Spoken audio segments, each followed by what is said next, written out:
Bonjour les amis, j'espère que vous allez bien. Je me nomme Demandé Ali. Aujourd'hui, je vais vous expliquer comment faire l'analyse technique avec ma stratégie. Comme d'habitude, je l'ai dit, moi j'utilise le MACD. Ici, vous voyez là. Là, c'est le MACD. On passe sur le MACD.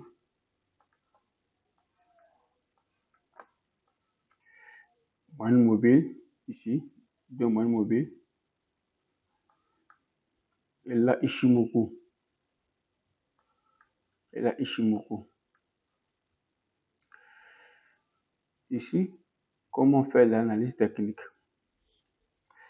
L'analyse technique se fait avec les trois indicateurs. 1. MACD. Oui, MACD en bas. Ishimoku et moyenne mobile. Par exemple, si nous voulons déterminer la tendance de fond, présentement là où nous sommes, ici. Si nous voulons déterminer la tendance de fond, ici, présentement là où nous sommes, si on doit déterminer la tendance de fond, présentement là où nous sommes, qu'est-ce qu'on va dire? Dans quel contexte évolue le marché là, présentement là où nous sommes? Je viens d'encadrer la partie.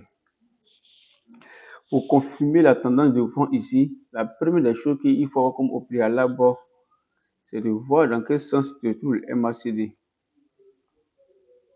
Ici, le MACD.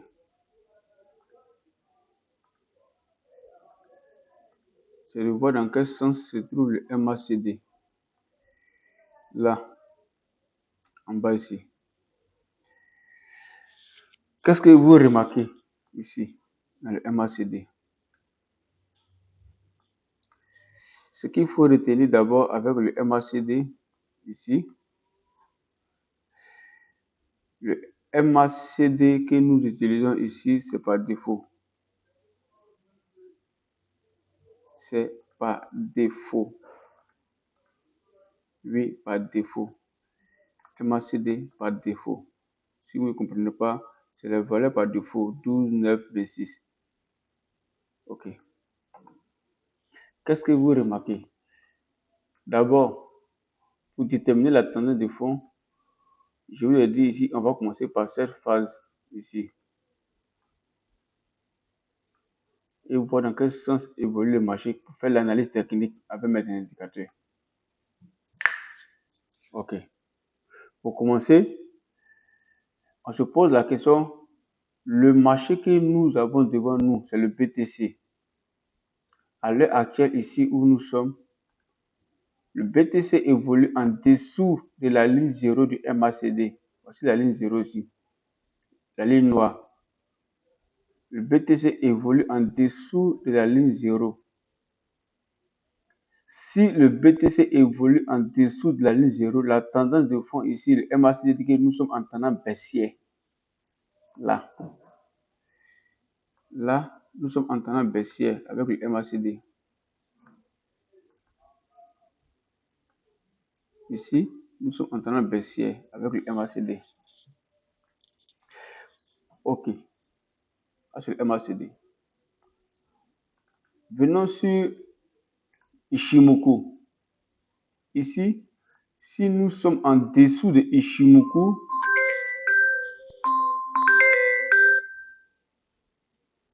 ici, si nous sommes en dessous de Ishimoku,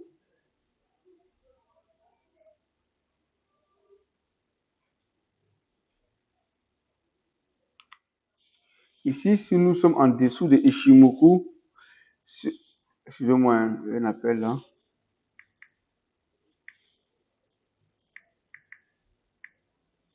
Ici, si nous sommes en dessous de Ishimoku, là par exemple, le marché est en dessous de Ishimoku, cela confirme aussi que nous sommes en tendance baissière. Déjà deux confirmations. MACD en dessous de 0. Ici, nous sommes en dessous de Ishimoku. Le marché évolue en bas de Ishimoku. Nous sommes aussi en tendance baissière. Deux confirmations d'abord avec Ishimoku et MACD. 3. Les moyennes mobiles ont eu un croisement ici, là. Croisement des moyennes mobiles ici. Ça, c'est le début. Ça, c'est le début ici. Croisement des moyennes mobiles là. Et là, croisement des moyennes mobiles ici. Vous faites la fin du croisement. Qu'est-ce que vous remarquez? Les deux moyennes mobiles sont rouges. Cela confirme aussi que nous sommes en tendance baissière. Donc, partant de là, si vous voulez analyser ici, dans ce canal-là, entre les deux canaux, les deux bleus là, on dira que ici, le marché évolue à la baisse. Le marché évolue à la baisse. Partant d'abord de ces deux analyses. Là, MACD en dessous de 0. Ici, le marché évolue en dessous de Shimoku. Les deux moyennes mobiles ont croisé. Nous sommes en tendance baissière. Voilà comment on fait l'analyse technique avec ces indicateurs. Ok. Si vous voulez confirmer ça sur une petite période là, où nous sommes présentement là, qu'est-ce qu'on fait? Allons-y en H1. Vous allez voir la même configuration en H1.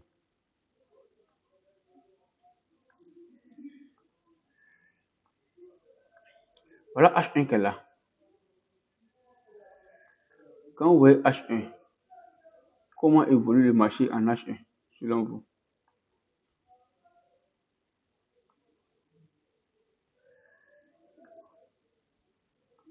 Voilà. Vous voyez que H1 évolue à la baisse. Et là, quelle est la remarque que vous faites ici? Le marché est en dessous des 0. Donc, vous voyez que H1 et H4 sont alignés. Et là, vous voyez que le marché évolue à la baisse. Ok. On repasse sur H4. Donc là, c'est pour la tendance baissière. Maintenant, ici, si nous voulons utiliser une tendance haussière, c'est la même configuration. Hein. Qu'est-ce que vous remarquez ici? Vous remarquerez que MACD évolue au-dessus de 0. MACD évolue au-dessus de 0 ici. Ici, le marché évolue au-dessus de 0. Là. Voilà. MACD est au-dessus de 0. Ça, c'est la première confirmation. Le marché est au-dessus de 0 ici. Et voici 0 ici. Le marché est au-dessus. Donc là, c'est une première information. On vient là encore. Le marché évolue au-dessus de Ishimoku. Deux confirmations. Troisième confirmation, croisement des moyennes mobiles. Et ça, c'est la fin du croisement. Ici, c'est le début du croisement. Et la ligne est verte. Donc, là aussi, tendance haussière. Mais mes amis, quand vous voyez ça, pour confirmer ça, allons-y en H1.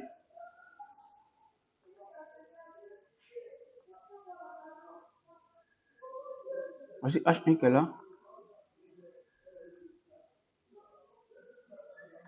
Le marché évolue où? À la hausse. Donc, mes amis, ce matin, c'était pour vous montrer comment faire l'analyse technique avec mes trois indicateurs. Donc, pour faire l'analyse technique, maintenant, on ne se fatigue plus. On ne se fatigue plus pour voir la tendance de fond. On se base sur MACD en H4.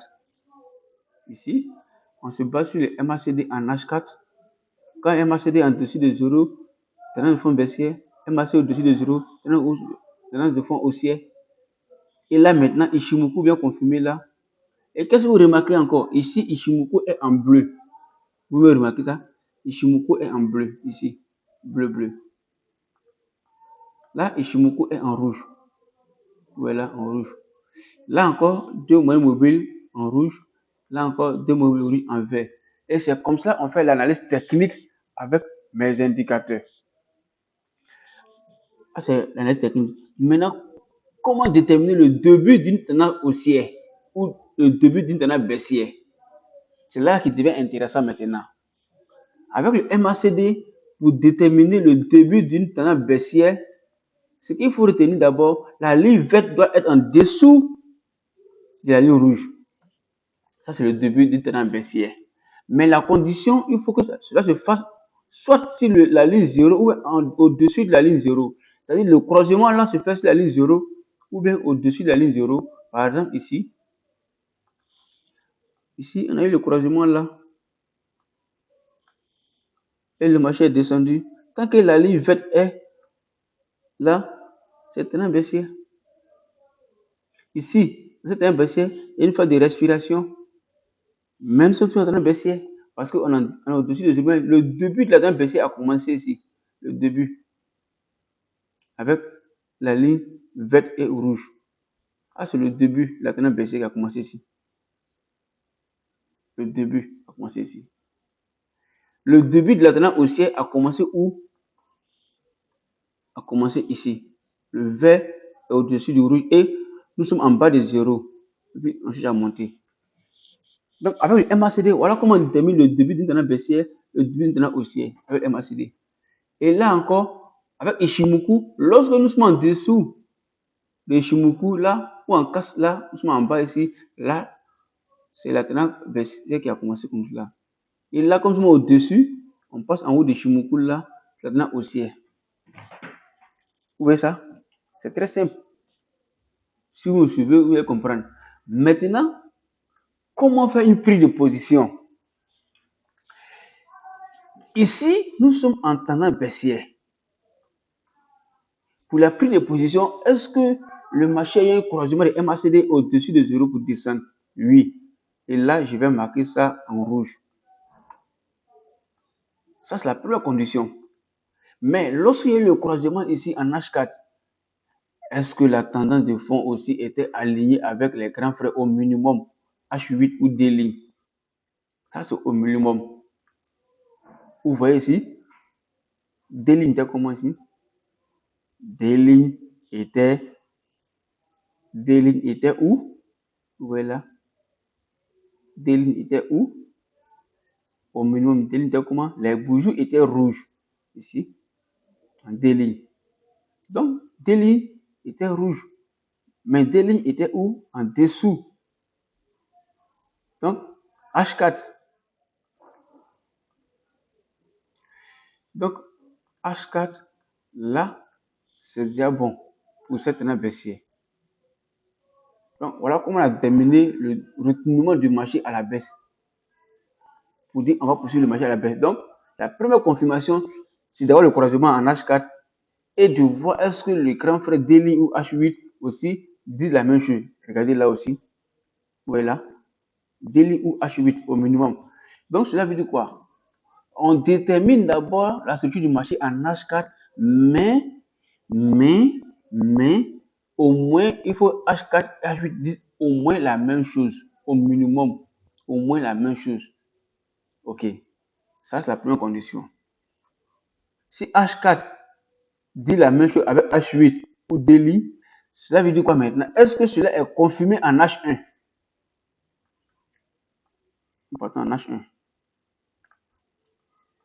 Oui, H1 confirme ça. Vous voyez le croisement a eu lieu là, mais regardez H1 déjà. Mais H1 où il confirme ça, voici la confirmation de H1 qui est là, le croisement. Ce croisement. H1 fait quoi? A croisé ici, et c'était quand H1 a toujours prédit avant D-ligne, ou H4, ou H8. Cela veut dire quoi? Le jour où vous tracez cette zone en H4, au minimum H1 doit croiser derrière pour une confirmation ici. Et là, H1 nous dit que on va aller à la baisse. Donc, pendant cette phase-là, ici, on ne trouve pas. On attend que H1 remonte. Le jour H1 va croiser pour descendre à la baisse, par exemple ici, À ce moment-là, on repère ça vite en H1. On repère ça vite en H1 et on coupe. On va en M15 pour une prise de position.